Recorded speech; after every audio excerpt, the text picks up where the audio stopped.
विवेक चूड़ामणि श्रीमद् आद्य शंकराचार्य विरचित प्राणमय कोश। ओम शिव शिव शिव। प्राणमय कोश 5 कर्मेंद्रियों से युक्त यह प्राण ही प्राणमय कोश कहलाता है।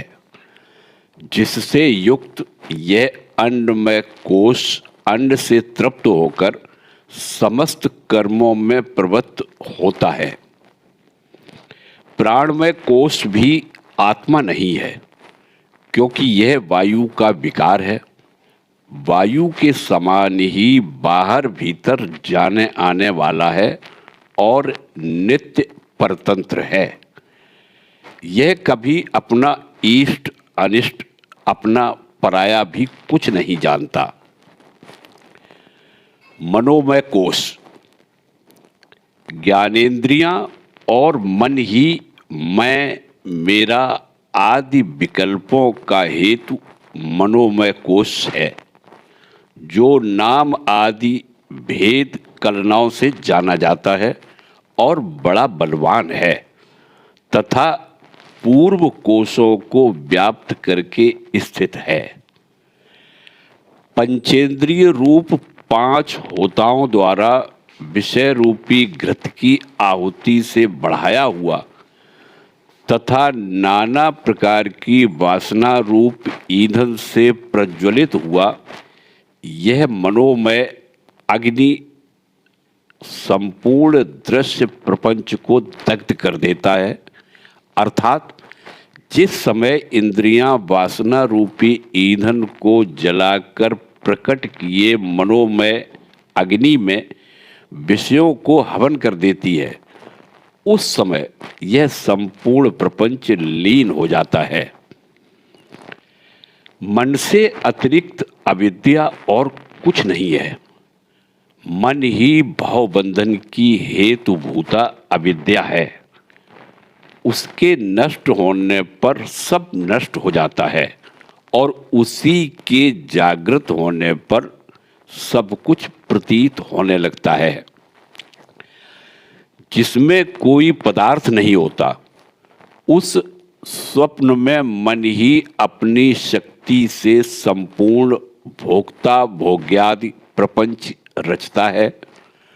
उसी प्रकार जागृति में भी और कोई विशेषता नहीं है। अतः यह सब मन का विलास मात्र ही है। सुषुप्ति काल में मन के लीन हो जाने पर कुछ भी नहीं रहता। यह बात सबको विदित ही है।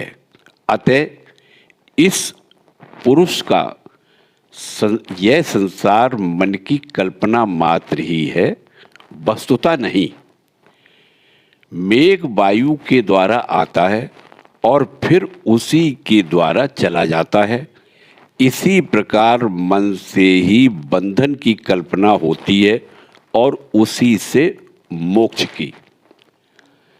यदि मन ही देह आदि सब विषयों में राग की कल्पना करके उसके द्वारा रस्सी से पशु की भांति पुरुष को बांधता है और फिर इन विषवत विषयों में विरसता उत्पन्न करके इसको बंधन से मुक्त कर देता है, इसलिए इस जीव के बंधन और मोक्ष के विधान में मन ही कारण है।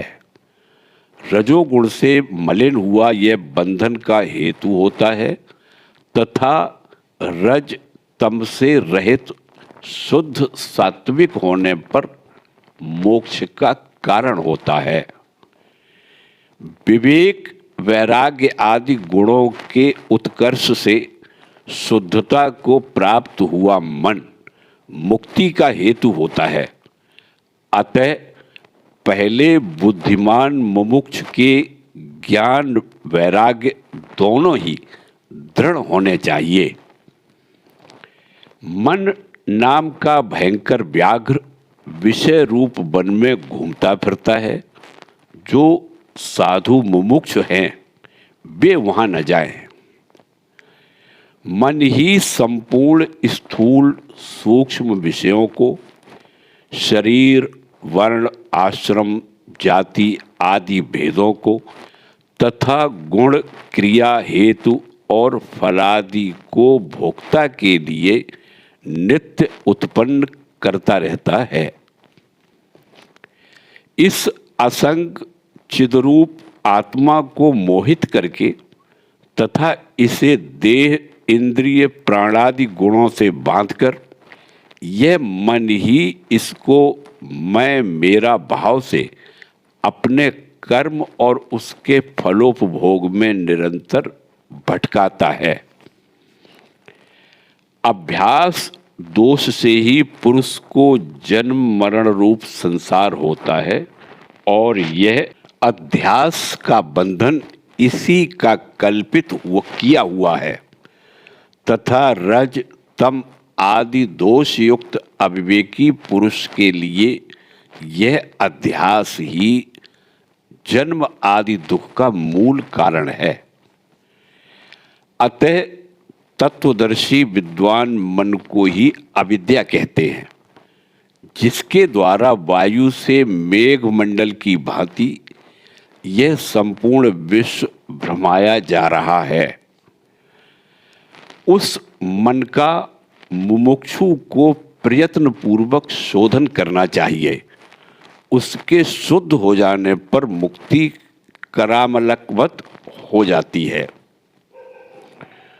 मोक्ष की आसक्ति जो विषयों में राग का निर्मूलन करके तथा सर्व कर्मों को त्याग कर शुद्ध श्रद्धा से युक्त हुआ श्रवण आदि में तत्पर रहता है, वह बुद्धि के रजोमय स्वभाव को नष्ट कर देता है।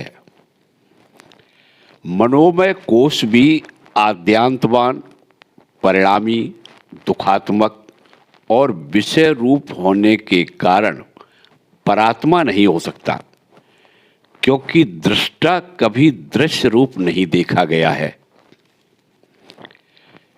विज्ञानमय कोश ज्ञानेंद्रियों के साथ वृत्ति युक्त बुद्धि ही कर्तापन के स्वभाव वाला विज्ञानमय कोश है, जो पुरुष के जन्म मरण रूप संसार का कारण है। चित्त और इंद्रियादि का अनुगमन करने वाली चेतन की प्रतिबिंब शक्ति ही विज्ञान नामक प्रकृति का विकार है। वह मैं ज्ञान और क्रियावान हो, ऐसा देह, इंद्रिय आदि में निरंतर अभिमान किया करता है। यह अहम स्वभाव वाला विज्ञानमय कोश ही अनादिकालीन जीव और संसार के समस्त व्यवहारों का निर्वाह करने वाला है। यह अपनी पूर्व वासना से पुण्य पाप में अनेकों कर्म करता और उनके फल भोगता है तथा विचित्र योनियों में भ्रमण करता हुआ कभी नीचे आता और कभी ऊपर जाता है। जागृत, स्वप्न आदि अवस्थाएं, सुख दुख आदि भोग, देहादि से संबंधित आश्रम आदि के धर्म, कर्म, गुणों का अभिमान और ममता आदि सर्वदा इस विज्ञान में कोश में ही रहते हैं। यह आत्मा की अति निकटता के कारण अत्यंत प्रकाशमय है। अतः यह इसकी उपाधि है, जिसमें भ्रम से आत्मबुद्धि करके यह जन्म मरण रूप संसार चक्र में पड़ता है। आत्मा की उपाधि से असंगता। यह जो स्वयं प्रकाश विज्ञान स्वरूप हृदय के भीतर प्राणादि में स्फुरित हो रहा है, वह कूटस्थ अर्थात निर्विकार आत्मा होने पर भी उपाधिवश कर्ता भोक्ता हो जाता है। वह परात्मा मिथ्या बुद्धि से परिच्छिन्न होकर उससे एकीभूत हो जाने के दोष से स्वयं सर्वात्मक होते हुए भी मिट्टी से घड़े के समान अपने को अपने ही से पृथक देखता है। वह परात्मा स्वरूप से तो सदा एक रूप ही है, तथापि उपाधि के संबंध से उसके गुणों से युक्त सा होकर उसी के धर्मों के साथ प्रकाशित होने लगता है। जिस प्रकार लोहे के विकारों में व्याप्त हुआ अविकारी अग्नि उन्हीं के समान प्रकाशित होता है। मुक्ति कैसे होगी?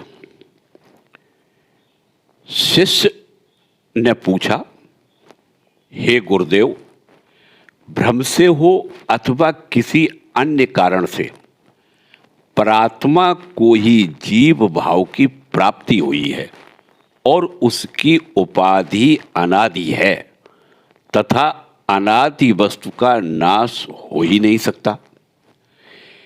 इसलिए इस आत्मा का जीव भाव भी नित्य है और ऐसा होने से इसका जन्म मरण रूप संसार चक्र कभी निवृत्त नहीं हो सकता।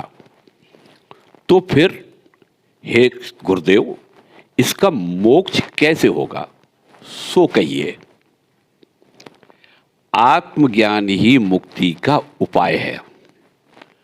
गुरु बोले, हे वत्स, तू बड़ा बुद्धिमान है, तूने बहुत ठीक बात पूछी है। अच्छा, अब सावधान होकर सुन। देख, मुग्ध पुरुषों की भ्रमवश की हुई कल्पना माननीय नहीं हुआ करती। जो असंग, निष्क्रिय और निराकार है, उस आत्मा का पदार्थों से नीलता आदि से आकाश के समान ब्रह्म के अतिरिक्त और किसी प्रकार संबंध नहीं हो सकता। साक्षी, निर्गुण, अक्रिय और प्रत्येक ज्ञानानंद स्वरूप उस आत्मा में बुद्धि के भ्रम से ही जीव भाव की प्राप्ति हुई है। वह वास्तविक नहीं है, क्योंकि वह अवस्तु रूप होने से मोह दूर हो जाने पर स्वभाव से ही नहीं रहता। जैसे भ्रम की स्थिति पर्यंत ही रज्जू में सर्प की प्रतीति होती है, भ्रम के नाश हो जाने पर फिर सर्प प्रतीत नहीं होता। वैसे ही जब तक भ्रम है तभी तक प्रमादवश मिथ्या ज्ञान से प्रकट हुए इस जीव भाव की सत्ता है। लोक में अविद्या और उसके कार्य जीव भाव का अनादित्व माना जाता है, किंतु जग पड़ने पर जैसे संपूर्ण स्वप्न प्रपंच अपने मूल सहित नष्ट हो जाता है, उसी प्रकार ज्ञानोदय होने पर अविद्या जनित जीव भाव का नाश हो जाता है। यह जीव भाव अनादि होने पर भी प्राग भाव के समान नित्य नहीं है, क्योंकि अनादि प्राग भाव का भी ध्वंस होना देखा ही गया है। अतः जिस जीवत्व की बुद्धि रूप उपाधि के संबंध से ही आत्मा में कल्पना हुई है, वह स्वरूप से उस आत्मा से पृथक नहीं हो सकता। बुद्धि के साथ यह आत्मा का संबंध मिथ्या ज्ञान के ही कारण है।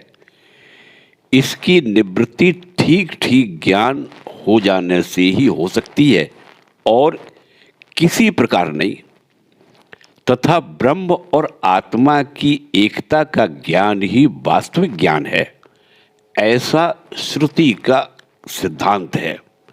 अतः ब्रह्मात्मैक्य ज्ञान हो जाने से जीव भाव की निवृत्ति हो जाती है।